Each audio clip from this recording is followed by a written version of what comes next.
एक महान social reformer, एक एजुकेशनिस्ट, म्यूजिक कंपोजर, ऐसा गायक, पोएट और पेंटर, ऐसा फिलोसोफर, प्रोलिफिक राइटर। हाँ, आज बात करेंगे रविंद्रनाथ टैगोर की। आज उनका जन्मदिन। गुरुदेव के नाम से नहीं जानते, कवि गुरु या विश्व कवि, बंगाली शेक्सपियर। कौन थे रविंद्रनाथ टैगोर? नमस्कार, विवेक बिंद्रा बोल रहा हूं, founder and CEO Bada business dot com. Supremely talented, legendary figure, polymath, cultural icon, incredibly gifted, master of philosophy, master of metaphor. ये एक ट्रूली गिफ्टेड व्यक्ति, एक्सेप्शनल ब्रेन। चित्रकारी करी तो 2300 पेंटिंग बना दी। ड्राइंग और पेंटिंग पूरे यूरोप के अंदर एग्जीबिशन में लगाई जाती थी। ये जबकि ऑफ बीट स्ट्रेंज कलर लगाते थे तो लोगों को पता चला इनको लाल और हरे कलर में अंतर नजर नहीं आता, कलर ब्लाइंड थे। जब कहानियां लिखी तो ऐसी कहानियां लिखी कि आज भी उनके नॉवल से इंस्पायर होकर के बॉलीवुड मूवीज बनाता है। ट्रैवलिंग का शौक था, अपने समय में 35 कंट्री घूम करके आ गए। भाई साहब, उस समय 35 कंट्री बोल रहे हैं, आपको घूमना कठिन हुआ करता था। 7 मई 1861, आज ही के दिन 161 साल पहले रविंद्रनाथ टैगोर का जन्म हुआ था। रिच रूट्स, हाईली इंटेलेक्चुअल परिवार। ऐसा परिवार देश में 10 परिवार रहे होंगे शायद उस समय ऐसे। इतनी वेल ऑफ ठाकुर फैमिली में इनका जन्म हुआ था। ठाकुर इनका सरनेम था। अंग्रेज ठाकुर ठाकुर बोल नहीं पाते थे, ठाकुर ठाकुर टैगोर हो गया, वो वहां से टैगोर होने लगा। और रविंद्रनाथ ठाकुर उस समय बन गए रविंद्रनाथ टैगोर। ये क्योंकि बहुत अमीर परिवार से थे, इनको नौकर चाकर ने पाल के बड़ा किया, इसलिए उसको बोलते थे, रेस्ड बाय सर्वेंट्स को बोलते थे सर्वोक्रेसी, यानी कि रूल्स ऑफ द सर्वेंट। इनके जो दादाजी थे ना, द्वारकानाथ टैगोर। द्वारकानाथ टैगोर कौन थे? ये बड़े बिजनेस ओरिएंटेड थे। ये उस समय भारत के सबसे अमीर 2-3-4 लोगों में से थे। Banking, insurance, coal mining, silk, इनके बड़े बिजनेसेस थे। राजा राम मोहन रॉय के ये मित्र हुआ करते थे। और इनके जो पिता थे, उनका बिजनेस में इंटरेस्ट नहीं था, बड़े आध्यात्मिक व्यक्ति हुआ करते थे। हाँ, इनको 12 साल की उम्र में जर्नी ऑफ सेल्फ डिस्कवरी के लिए ले गए। रविंद्रनाथ टैगोर छोटे से 12 साल की उम्र में सेल्फ रियलाइजेशन के लिए शांति निकेतन ले गए, हिमालय ले गए इनर पीस के लिए, मन की शांति के लिए। इतना ही नहीं, नॉर्थ में फिर गोल्डन टेम्पल ले गए अमृतसर में, जहां सारा दिन ये गुरबानी सुना करते थे। दिन में 8-8, 10-10 घंटे बैठ करके गुरबानी सुना करते थे। गुरबानी के जो कीर्तन था ना, उसी से इंस्पायर्ड होकर उन्होंने बाद में म्यूजिक भी लिखा काफी। और स्पिरिचुअल टेक्स्ट तो ऐसे पढ़ाए गए इनको, रामायण, उपनिषद, वेदास बचपन से उन्होंने पढ़ लिए। इनके जो बड़े भाई थे वो भी अद्भुत थे, कम नहीं थे। सत्येंद्रनाथ टैगोर, ये पहले भारतीय थे जिन्होंने आईएएस की परीक्षा, जिसको उस समय आईसीएस कहा जाता था, उसके लिए लंदन, इंग्लैंड में पेपर देने जाना चाहता था। कि वो पहले भारतीय क्यों थे? वो इसलिए पहले भारतीय थे क्योंकि उस समय पास होना बहुत मुश्किल था, उस समय एग्जाम देना मुश्किल था। 23 साल की उम्र का कट ऑफ था उस समय, लंदन जाना पड़ता था और सारा सिलेबस जो था यूरोपियन क्लासिक्स के ऊपर था। पूरा परिवार बड़ा अद्भुत। और इनको जो स्कूल में जब डाला गया, इनका पढ़ाई में मन नहीं लगता था, इनको ट्रेडिशनल पढ़ाई पसंद नहीं थी। एक ऐसे स्कॉलर, एक ऐसे एजुकेशनिस्ट जो खुद कभी पढ़े ही नहीं, कैलकाटा अकेडमी गए, टीचर से मार पड़ती थी, स्कूल छोड़ दिया। ओरिएंटल सेमिनरी गए, वहां से भी स्कूल छोड़ दिया। सेंट जेवियर्स गए, पढ़ाई में बिल्कुल मन नहीं लगा, टीचरों से मार खाई, स्कूल छोड़ दिया। रविंद्रनाथ टैगोर के जो बड़े भाई हेमेंद्रनाथ टैगोर, उन्होंने इनको फिर होम स्कूलिंग कराई। ये पहले पॉपुलर प्रोडक्ट थे होम स्कूलिंग के। आज होम स्कूलिंग बहुत पॉपुलर हो रहा है, घर पे ही बैठा के science, math, social science, astronomy, Sanskrit, history, modern science सब पढ़ा दिया इनको। लेकिन ये स्पोर्ट्स में बहुत इन्वॉल्व थे, बचपन से जूडो, स्विमिंग, ट्रैकिंग, रेसलिंग सब सीखते थे। और इनफैक्ट जादूनाथ भट्टाचार्य, जिन्होंने वंदे मातरम उसकी जो ट्यून सेट करी थी, वही जादूनाथ भट्टाचार्य इनको घर पे आके म्यूजिक सिखाते थे। 1878 में आगे चल के लंदन में लॉ की पढ़ाई करने गए, वहां से भी ड्रॉप आउट हो गए। ना स्कूल पढ़ा, ना ग्रेजुएशन पढ़ा, ना पोस्ट ग्रेजुएशन पढ़ा, ड्रॉप आउट हो गए। वो अलग बात है। इनके ड्रॉप आउट होने के बाद भी यूनिवर्सिटी कॉलेज ऑफ लंदन इनके नाम पे आज भी कॉम्पिटिटिव लिटरेचर की सीरीज आज भी पढ़ाता है। और ये आगे चल करके ऑक्सफोर्ड यूनिवर्सिटी ने इनको डॉक्टरेट भी दिया था। मैं इनका जो पढ़ाई का तरीका है ना, इसको क्या बोलते हैं, पढ़ो वो जो आपके पसंद का हो, जो आपके काम का हो, जिससे आप आगे बढ़ सको। वो मत पढ़ो जो सब स्कूल में पढ़ा रहे हैं, कॉलेज में पढ़ा रहे हो, क्योंकि सब बैरिस्टर बन रहे हैं तो मैं भी बन जाऊं। नहीं, मैं यही चाहता हूं कि आपको वो पढ़ना चाहिए जो आपके गोल स्टेटमेंट को कंट्रीब्यूट करे। एंटरप्रेन्योरशिप, मैं वही सिखाता हूं लोगों के गोल स्टेटमेंट को कंट्रीब्यूट कराने के लिए। इसीलिए मैंने ना बहुत मेहनत करी है, एक ऐसी कम्युनिटी बना दी है मैंने भी। 1 मिनट अपने बारे में भी बात करूंगा। आज बिजनेस की कम्युनिटी, पावरफुल बिजनेस का प्लेटफॉर्म बना है, बड़ा बिजनेस का, free for all, open for all, सबके लिए मास्टर क्लास हो रही है। देश दुनिया के बेस्ट प्रोफेसर, बिलियनर आते हैं, फ्री में सिखाते हैं। सुनो सुनो, मेरी ऐप पेड नहीं है, केवल फ्री ऐप में बहुत कंटेंट आ रहा है। हर ट्यूसडे, थर्सडे, सैटरडे ऐप इसी डाउनलोड करके रख लेना। जानते हो क्यों? क्योंकि फेसबुक, इंस्टाग्राम, टिकटॉक, ये सारी आपकी जिंदगी, आपके दिमाग को खोखला कर रहे हैं। यहां पे आप आओगे ना, ऐसे ऐसे रील्स को ऊपर करोगे, पावरफुल वीडियोस आपको मिलते जाएंगे। हमने ऐसा शॉर्ट वीडियो प्लेटफॉर्म बना दिया, रील को अब इंस्टाग्राम नहीं, बड़ा बिजनेस का ऐप सबने डाउनलोड किया है। नया वर्जन कम्युनिटी ऐप का आपने डाउनलोड नहीं किया? आ जाओ, अभी डाउनलोड करो। रविंद्रनाथ टैगोर की बात कर रहे हैं, उन्हीं की करते हैं। इस समय नोबेल प्राइज जो उनको लिटरेचर में मिला ना, उनकी गीतांजलि जो उनकी पोएम्स थी उसके ऊपर मिला था। 8 साल की उम्र में पोएम लिखनी शुरू कर दी थी उन्होंने। बिल्कुल अद्भुत व्यक्ति, इंद्र तृप्ति से परे। 16 साल के, आज उनका जन्मदिन है इसलिए उनको याद कर रहे हैं। 16 साल की उम्र तक तो उन्होंने कमाल कर दी, पहली किताब उन्होंने, पहली कलेक्शन छाप दी। 52 साल की उम्र में उनको नोबेल प्राइज मिला था लिटरेचर में, 1913। ये उस समय सन हुआ करता था। कहते थे कि आप ना समुद्र को केवल दूर से खड़े होकर के देख के पार नहीं कर सकते, समुद्र में तो घुसना पड़ेगा। पहले एशियन थे जिनको नोबेल प्राइज मिला। इनफैक्ट पहले नॉन यूरोपियन थे, यूरोप से पहले पृथ्वी पे अगर किसी को नोबेल प्राइज मिला तो वो थे रविंद्रनाथ टैगोर, हमारे गुरुदेव। हाँ, इनकी सारी राइटिंग्स उपनिषद से इंस्पायर्ड हुआ करती थी। चारुलता, जोकरबाली, काबुली वाला, अतिथि, पोस्टमास्टर, ये तो आज भी मॉडर्न टाइम्स में भी इतने रेलेवेंट है। सारा का सारा बॉलीवुड घुस रहा है, बार बार देखे कि भाई इनकी नॉवल के ऊपर कोई मूवी बना दे क्या। हाँ, अब कब से पहली साइलेंट मूवी बलिदान इन्हीं की नॉवल्स के ऊपर बनी थी। दिलीप कुमार की मिलन 1946 में, घूंघट जो भारत भूषण की मूवी थी, काबुली वाला, डाकघर ये 1965 में। जितना बॉलीवुड उस समय भी, उपहार 1971 में, लेकिन विनोद खन्ना और कपाड़िया की मूवी, अस्तित्व, चोकरबाली, और आज भी रविंद्रनाथ टैगोर के ऊपर मूवीज बन रही है, उनकी किताबों के ऊपर मूवीज बन रही है। इनका नोबेल पीस प्राइज एक बार चोरी हो गया था, होने दो चोरी, क्या फर्क पड़ता है। स्वीडिश अकेडमी ने उनको दोबारा अवार्ड दे दिया। हाँ, 2004 की बात कर रहा हूं, ये तो जीवित नहीं थे। स्वीडिश अकेडमी को इतना मानती, इन्होंने कहा कि एक गोल्ड एक सिल्वर 2 बार देते हैं आपको दोबारा से। एक्चुअली क्या है, बंगाल एक अद्भुत राज्य है। बंगाल के अंदर 87% जितने हमारे देश के अकेडमिशियन सारे बंगाल से आए हैं। बंगाली लोग इंटेलिजेंट बहुत होते हैं। 54% इंडिया के साइंटिस्ट बंगाल से आए हैं। 90% पीएचडी स्कॉलर साइंस और टेक्नोलॉजी के बंगाल से आए हैं। ये बंकिम चंद्र चटर्जी, सत्यजीत रे, ये जितने इंटेलेक्चुअल्स थे, अमर्त्य सेन, शेख मुजीबुर रहमान जो कि पहले हमारे राष्ट्रपति रहे, प्रधानमंत्री बांग्लादेश के, श्री चैतन्य महाप्रभु, श्रीमती राधा रानी और कृष्ण के कंबाइंड अवतार, श्रील रूप गोस्वामी, ऐसी भक्तिवेदांत स्वामी श्रील प्रभुपाद जो कि इस्कॉन के संस्थापक आचार्य भी थे, नेताजी सुभाष चंद्र बोस, ईश्वर चंद्र विद्यासागर, राजा राम मोहन रॉय, स्वामी विवेकानंद। हाँ, बंगाल के अंदर एंटरप्रेन्योरशिप कमा पर इंटेलिजेंस हाईएस्ट लेवल की हमारे देश को दे रहा है। रविंद्रनाथ टैगोर ने एक विश्व भारती यूनिवर्सिटी बनाई आगे चल के, शांति निकेतन, वेस्ट बंगाल में।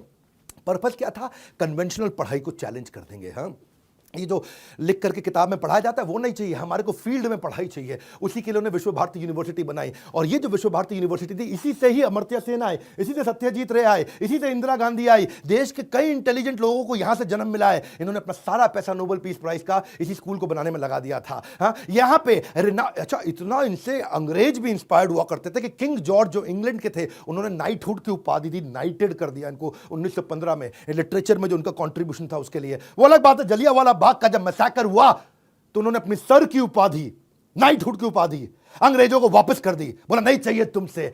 और ज्यादातर लोग जानते हैं कि रविंद्रनाथ टैगोर ने 2 नेशनल एंथम लिखे। जन गण मन 1911 में उन्होंने लिखा था, जो हमारे देश का है। आमार सोनार बांग्ला, ये बांग्लादेश का 1905 में उन्होंने लिखा था। लेकिन ज्यादातर लोगों को नहीं पता कि श्रीलंका का मठा, श्रीलंका मठा, ये भी इन्हीं से इंस्पायर्ड निकला।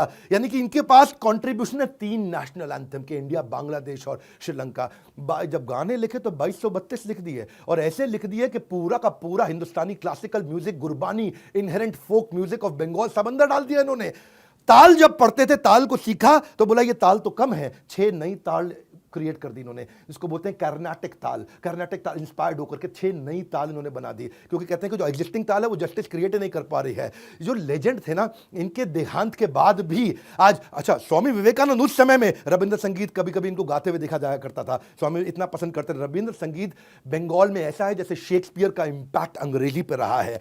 वाइड वैरायटी ऑफ इमोशन है, ऐसा संगीत बनाते थे, अमीर से अमीर, गरीब से गरीब, वो सबको अपना इमोशन उसके अंदर दिखाई पड़ता था। एक गंगा के अंदर नाविक और एक बड़ा पूंजीपति, सब इनके गाने गाया करते थे। इलिटरेट विलेजर से लेकर के एक बड़े से बड़ा लिटरेट इंटेलेक्चुअल स्कॉलर। रविंद्र संगीत जो है ना, बंगाली इंडस्ट्री को और बॉलीवुड इंडस्ट्री को 76 साल हो गए उनको शरीर छोड़े हुए, लेकिन आज भी तेरे मेरे मिलन की ये रहना, जो अभिमान मूवी का गाना, वो 73 का है। लेकिन उसके बाद छू कर मेरे मन को किया तूने क्या इशारा, या फिर क्या था, एकला चलो रे, हाँ, जोरी तोरे डाक सुने को ना आसबे तो अबे एकला चलो। इतना इंस्पायरिंग संगीत इन्होंने दिया है। जोरी तोरे डाक सुने क्यों ना आसे तो बे एकला चलो रे।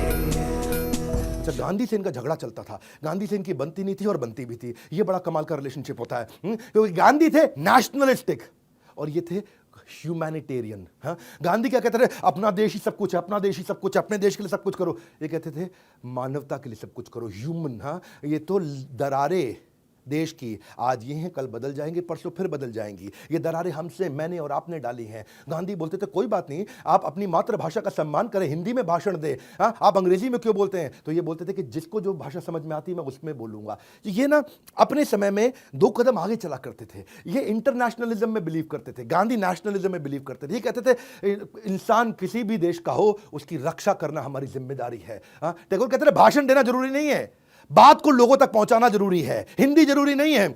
जवाहरलाल नेहरू बोलते थे कि कोई भी 2 व्यक्ति पूरी पृथ्वी पे इतना ज्यादा एक दूसरे से अलग विचार कभी नहीं रखते होंगे, और रखने के बावजूद एक दूसरे के प्रति इतना प्रेम तो हो ही नहीं सकता रख सके।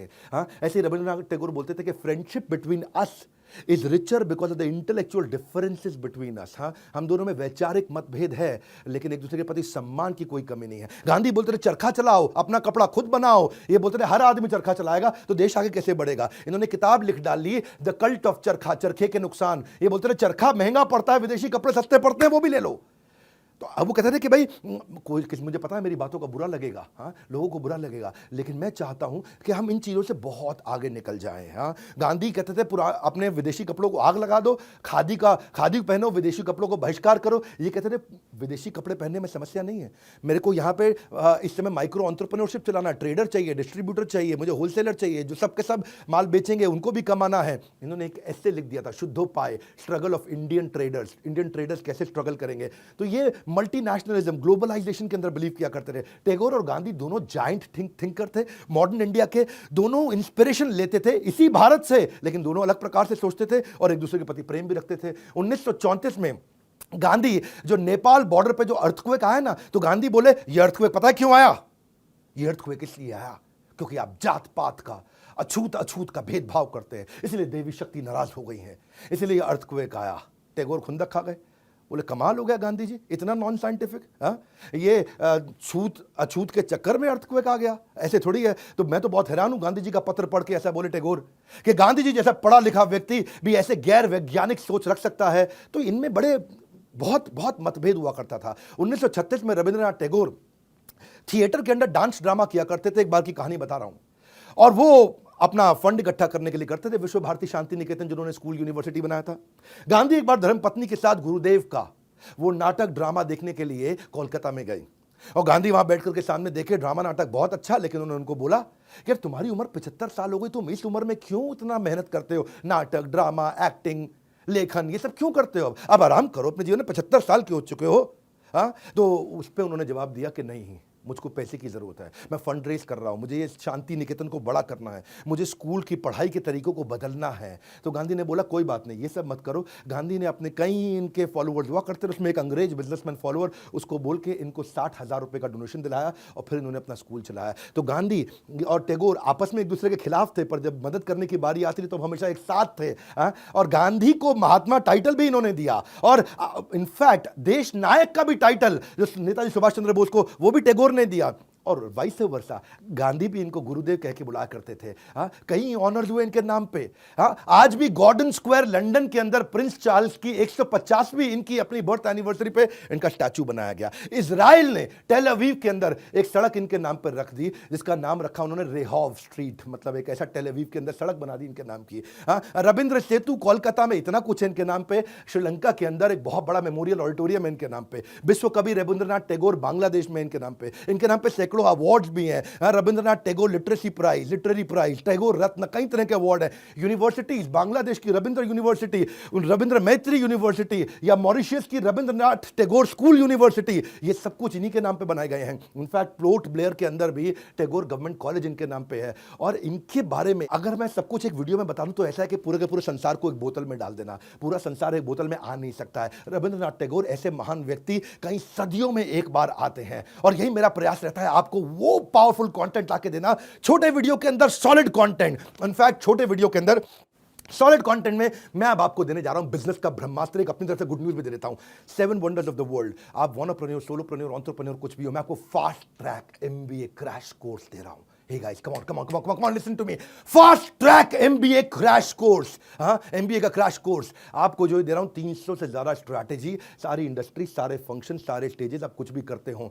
सेल्स की 100 स्ट्रैटेजी, स्ट्रैटेजिक एग्जीक्यूशन की 20 स्ट्रैटेजी, रिटेल की 100 स्ट्रैटेजी, मार्केटिंग की 40 स्ट्रैटेजी, लीडरशिप की 30 स्ट्रैटेजी, पीक परफॉर्मेंस और प्रोडक्टिविटी की 50 strategy, idiot proof, failure proof, risk proof, ऐसी स्ट्रैटेजी दे रहा हूँ। और ये सब कुछ मैं आपको दे रहा हूँ मनी बैक गारंटी के साथ में। स्टार्टअप की 20 स्ट्रैटेजी, बिजनेस ऑपरेशन की 20 स्ट्रैटेजी, आपका 100% रिस्क रिवर्स कर दिया केवल 2999, 2999 रुपए, 2999 रुपए, 2999। और नहीं पसंद आए फोन करो, पैसे वापस ले लो 48 घंटे में वापस। कोई टेंशन नहीं लेने का।